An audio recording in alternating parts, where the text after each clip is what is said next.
बिस्मिल्लाहिर्रहमानिर्रहीम। नाज़रीन, मैं हूं आसिम नसीर और आप देख रहे हैं हमारा यूट्यूब चैनल आसिम सीरीज। नाज़रीन, मेरे साथ मौजूद है मशहूर मारूफ एस्ट्रोलॉजर, बिजनेस कंसल्टेंट और इस्लामिक स्कॉलर मोहम्मद उसामा अली, जिनका व्हाट्सएप नंबर हमारी स्क्रीन पर मौजूद है। अगर आपको रब्ता करना है तो नीचे दिए गए नंबर पर रब्ता कर सकते हैं। इसके अलावा जिसने अभी तक हमारे चैनल को सब्सक्राइब नहीं किया तो बराए मेहरबानी हमारे चैनल को सब्सक्राइब भी कर दें। अस्सलाम वालेकुम उसामा साहब, क्या हाल है, कैसे हैं आप? वालेकुम अस्सलाम। मैं खैरियत से हूँ, आप सुनाएं। अल्लाह ताला का बड़ा करम है।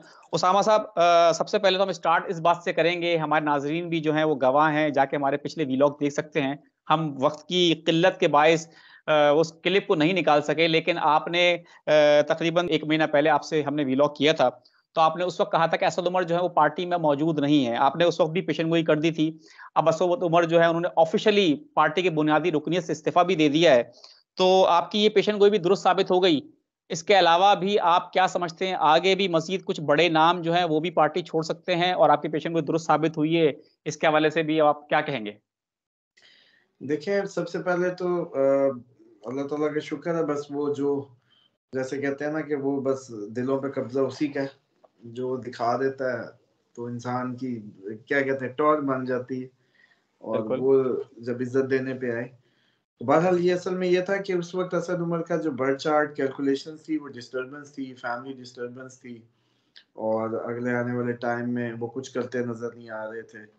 और ये भी पॉसिबल था, तो इस वजह से मैंने जब वो सारे अगले देखे थे हालात, तो मैंने उस वक़्त कहा था कि आप इनको अभी भी पीटीआई का पार्ट क्यों समझ रहे हैं? क्योंकि लोग कह रहे थे कि उन्होंने अपने ओहदे से इस्तीफ़ा दिया है कॉन्फ्रेंस में।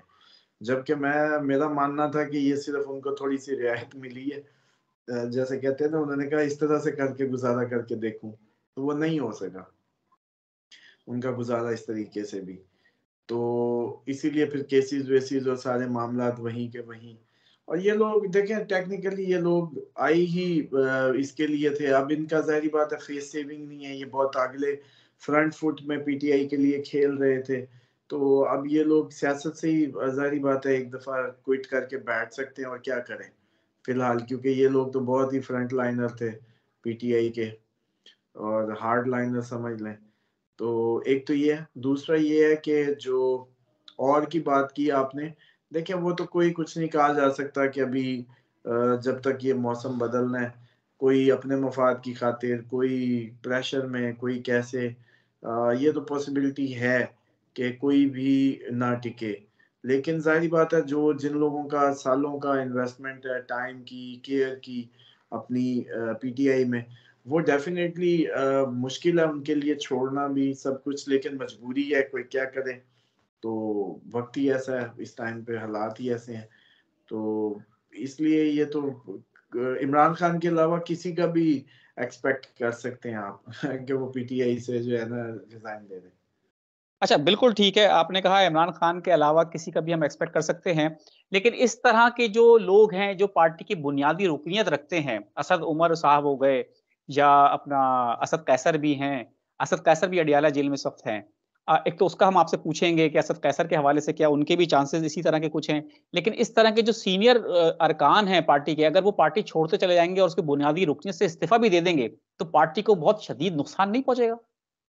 देखिए, ये पार्टी असल बात ये है कि जिस स्ट्रक्चरल उस पे बनाने वालों ने जिस तरीके से इसको ट्यून अप किया था या जो भी किया था, वो हो गया था। अब ज़ाहिर-सी बात है उन्होंने कहा कि सारे मज़दूर मिस्त्री वापस, तो वो अब वापस हो जाएँगे। समझ रहे हैं? ये जिनके कॉन्ट्रैक्ट पे आए थे उन्हीं कॉन्ट्रैक्ट्स पे वापस हो गए, तो अब खान साहब को चाहिए अपने जो कोर वर्कर्स हैं उन पे आगे काम करें और दोबारा से असरन हो एक जेन्युइन जेन्युइन जमहूरी पार्टी का क़याम करें।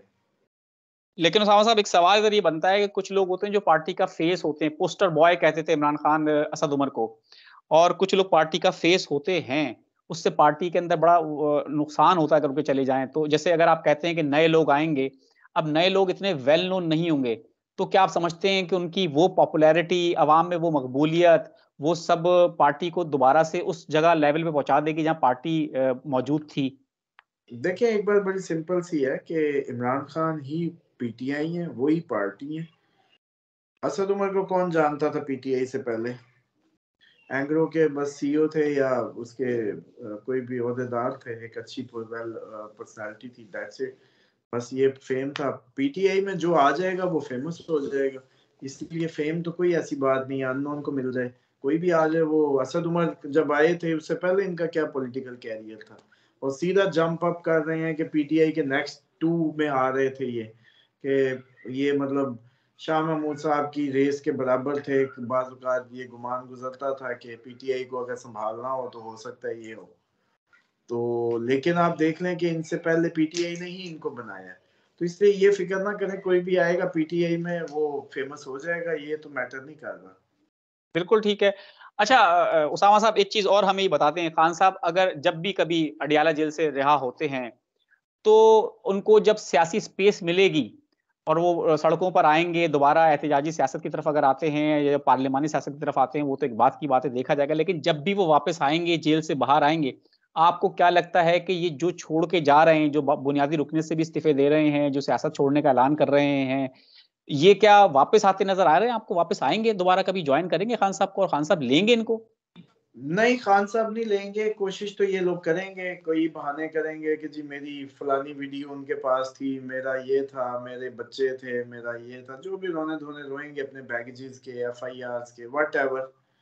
लेकिन खान साहब उनको तो बिल्कुल भी नहीं लेने लगे, जो पहले भी आपको पता है कि वॉच लिस्ट में होते हैं, जो हमेशा पावर, जैसे ये अमूमन लोग फवाद चौधरी का भी पूछते हैं, तो ये तो वही लोग हैं जो आपको पता है अलामती सवारियां हैं, जो कि हर हर नई अड्डे पे लगी गाड़ी में बिठा दी जाती हैं, तो ताकि पता चल जाए कि अब अड्डे पे किस गाड़ी का टाइम लगा हुआ है।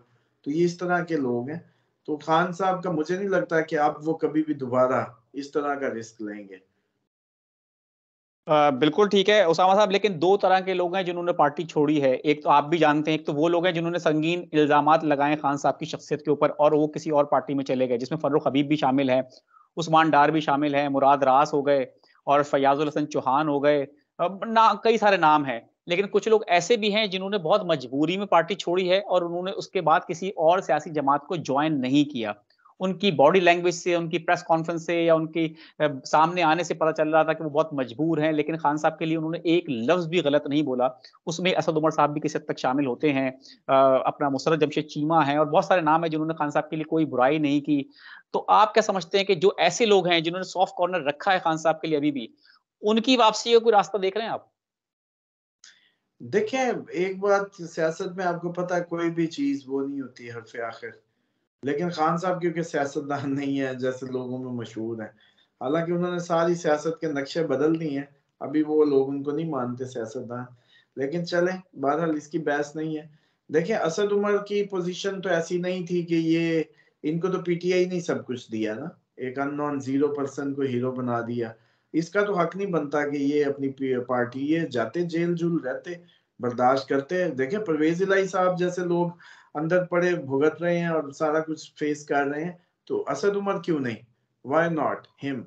तो ये सॉफ्ट कॉर्नर की बात नहीं है, इनको तो माफी नहीं है इस टाइप के, जो जिन्होंने बहुत ज्यादा पीटीआई ने जिनको नवाजा या उन्होंने उससे गेन किया। हाँ, जो कुछ ऐसे लोग जैसे आप मुसर्रत चीमा साहिबा की बात कह रही हैं, तो वो जो, अगर उनकी बात करें तो फिर वो पॉसिबल है, ऐसे लोग जो कल को आके अपना कन्विंसेबल एक वो दे सकते शीरी हैं मजारी आर्गुमेंट। साहिबा भी हैं।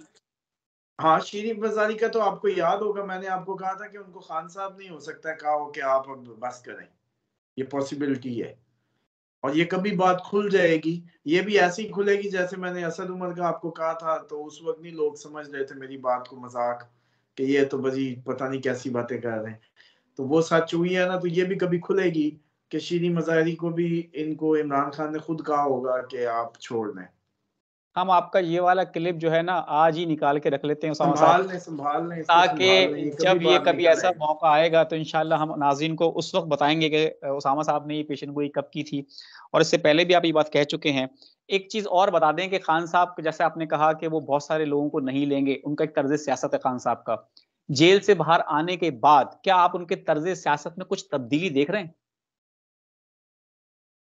देखिए, प्रॉब्लम्स उनके लिए ज्यादा हैं। अब ये जो नेक्स्ट अपकमिंग टाइम है, अभी जेल से निकलते ही फैमिली इश्यूज हैं, पार्टनरशिप का घर डिस्टर्ब है, मिसअंडरस्टैंडिंग है, स्ट्रेटजीज का फेलियर होगा, काफी कुछ फेस करना है उनको, कम अज कम अगले साल अप्रैल तक।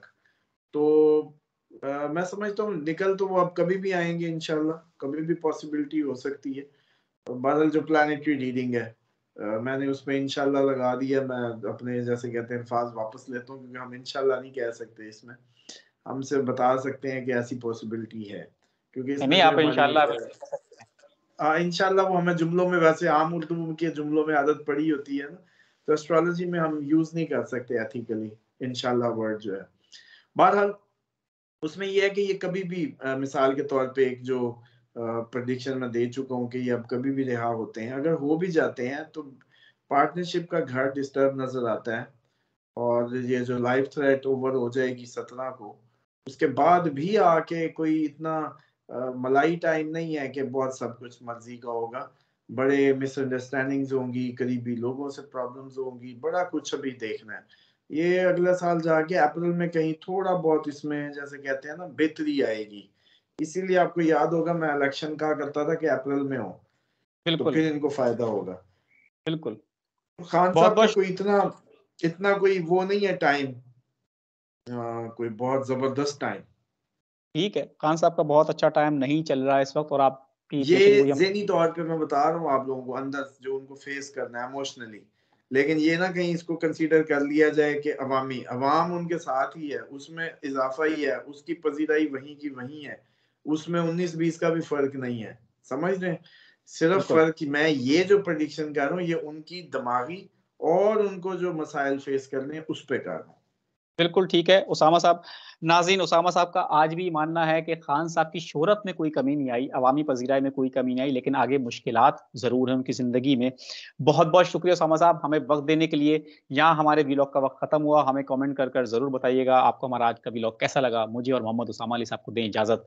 आखिर में हमारा वही मैसेज है, मुस्कुराएं, प्यार बांटें और अपने आसपास के लोगों का ख्याल रखें। खुदा हाफिज़।